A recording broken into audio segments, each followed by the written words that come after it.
다른 사람들은 무슨 차를 타고 무엇을 먹고 무슨 옷을 입는지 돌아보지 않는 것을 사회적 무관심이라고 부릅니다. 놀랍게도 모든 유형의 소비의 사회적 무관심 수준이 높은 사람들은 재산을 모을 기회가 많습니다. 그래서 자연스럽게 부자가 될 수 있는 확률이 높아집니다. 이처럼 내가 무심코 하는 행동 중 부를 불러오는 행동 5가지를 이웃집 백만장자 변하지 않는 부의 법칙이라는 책을 통해 여러분께 알려드리려고 합니다. 여러분들도 이러한 행동들을 실천한다면 원하는 목표를 쉽게 이룰 수 있을 것이라고 생각합니다. 부를 불러오는 5가지 행동. 1. 사회적 무관심.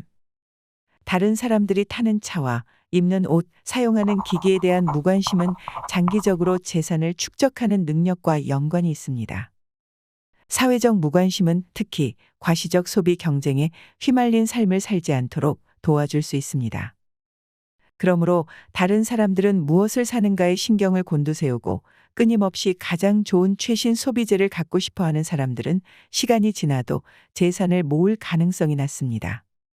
성공을 남에게 알리지 마라 라는 말이 있습니다.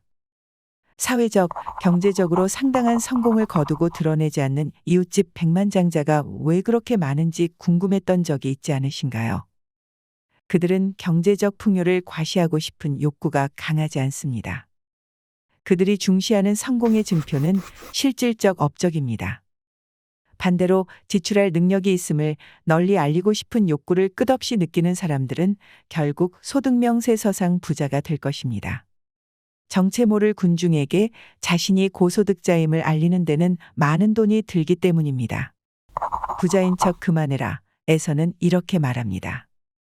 부의 축적을 가장 방해하는 요인은 우리의 집과 동네 환경이다. 당신이 부유한 동네의 비싼 주택에 살고 있다면 이웃 사람들처럼 행동하고 물건들을 살 것이다. 부유한 동네일수록 사람들은 제품과 서비스에 더 많은 돈을 쓴다. 우리는 이웃들의 소비를 보고 따라한다. 그러나 이웃을 따라잡는데 무관심하고 남들에게 지위를 증명할 필요나 욕구가 없는 사람들은 경제적 성공을 달성하는 데 유리합니다.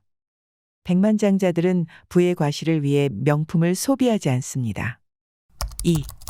절약. 늘 적당한 수준의 소비를 추구하는 사고방식을 가져야 합니다. 이 책에서는 행복해지려면 부자 행세를 그만둬야 한다고 말하고 있습니다. 절약하는 습관은 나의 삶의 방향과 내가 모은 돈이 더욱 생산적으로 일하게 합니다. 절약의 시작은 돈을 소중하게 생각하는 것에서 시작합니다. 돈은 내가 흘린 땀과 내가 쏟은 시간의 결정체입니다. 보석처럼 빛이 나는 소중한 것입니다. 돈을 보석이라고 생각한다면 어리석게도 블랙 프라이데이에 날려보내는 사람은 없을 것입니다. 책 속에서 세계적인 백만장자 빌 게이츠는 이렇게 말합니다. 우리는 행동을 바꿀 수 있는 것에 돈을 투자해야 한다. 쉽게 감당할 수 있는 만큼만 소비하는 사람들은 부자인 척하느라 수입과 지출을 겨우 맞추는 사람들보다 훨씬 행복합니다. 단순하지만 명확한 진실, 절약은 재산 형성을 위한 초석이며 백만장자로 가는 지름길입니다. 3. 집중력. 우리는 가장 귀중하고 재생 불가능한 자원 중 하나인 시간을 어떻게 쓰는가에 따라 재정 목표를 달성할 수도 있고 목표에서 멀어질 수도 있습니다.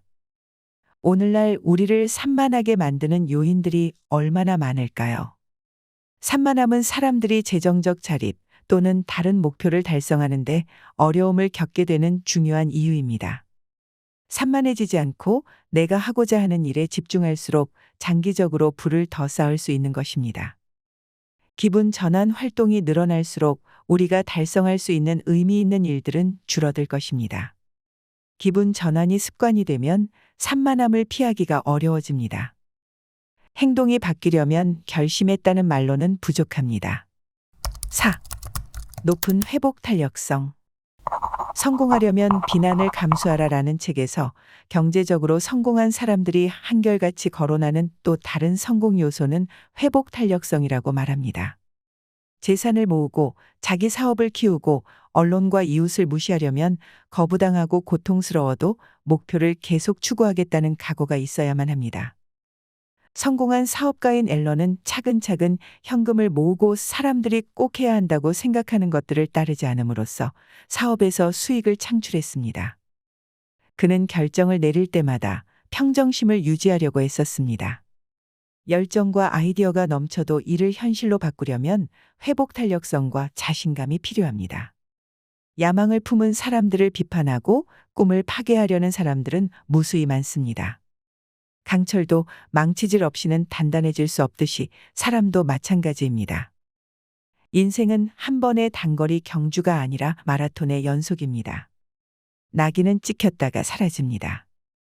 만일 당신이 실패할 거라고 깎아내리는 말들에도 불구하고 성공할 수 있다고 스스로 믿는다면 대부분의 마라톤에서 우승할 가능성이 높습니다.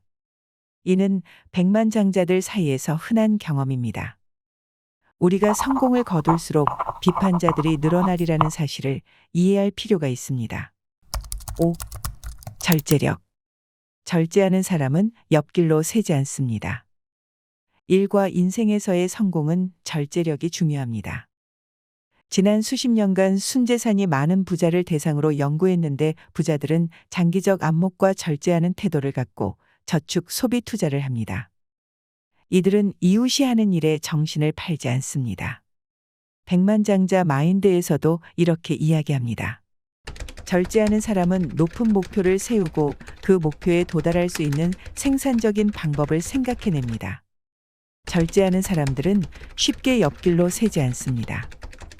그들은 프랑스 제과점에서 살아도 살이 찌지 않을 수 있으며 수백 가지 경제적 기회와 마주쳐도 자신의 강점과 시장의 요구에 가장 적합한 한두 가지를 고를 수 있습니다. 이웃집 백만장자 대부분은 정직함과 더불어 경제적 성공을 이루는 데 가장 중요한 자제력이 강한 사람들이었습니다. 혹시 돈이 없는 사람들이 생각하는 부자란 단순 일확천금을 바라며 요행을 쓰는 꾼이며 좋은 집안에 혜택받은 운 좋은 사람으로만 생각하는 것은 아닐까요? 백만장자를 40년간 집요하게 연구하고 공통점을 찾아낸 이웃집 백만장자 변하지 않는 부의 법칙이라는 책을 쓴 저자 토마스 스탠리는 부자의 타이틀은 누구에게 물려받은 것도 아니고 하늘에서 떨어진 것도 아닌 그들의 끊임없는 노력으로 이루어낸 값진 결과물이라고 말합니다. 또한 이 책의 저자는 말합니다. 회사에 잠식되지 말라고 말입니다. 목표를 향해 달려가다가도 원하는 방향으로 맞게 가는지 잠시 멈춰 주위를 살펴보는 것이 필요합니다. 하지만 우리는 앞만 보며 달려가게 길들여져 회사가 최종 목적지일 뿐이라고만 생각합니다. 부자가 되는 것을 목표로 하는 우리는 그렇지 않은 주변인으로부터 자유로워야 합니다. 회사는 우리에게 돈을 벌 수 있는 기회를 제공해 줄 뿐입니다. 그 기회를 잘 활용하는 사람은 많이 없습니다. 우리의 경제적 미래는 고용주나 정부, 가족 구성원도 아니고 어떠한 후원자도 아닌 우리에게 달려 있습니다. 어떤 외부 기관이나 후원자가 우리의 재정 자립 상태를 바꿔줄 일은 거의 없다는 사실을 이해해야 합니다. 불을 쌓게 해주는 건 자신의 능력뿐이라는 사실을 이해하는 순간부터 시간과 에너지, 돈을 어떻게 써야 할지가 보일 것입니다. 이웃집 백만장자 변하지 않는 부의 법칙이라는 책에서는 부자들의 변하지 않는 부의 법칙에 대해 자세히 설명하고 있습니다. 더욱더 많은 내용이 궁금하신 분들은 책을 읽어보시면 도움이 될 것입니다. 이 영상은 비즈니스북스 허락하에 제작되었습니다. 여러분의 건승을 빕니다. 돈 되는 파이프라인이었습니다.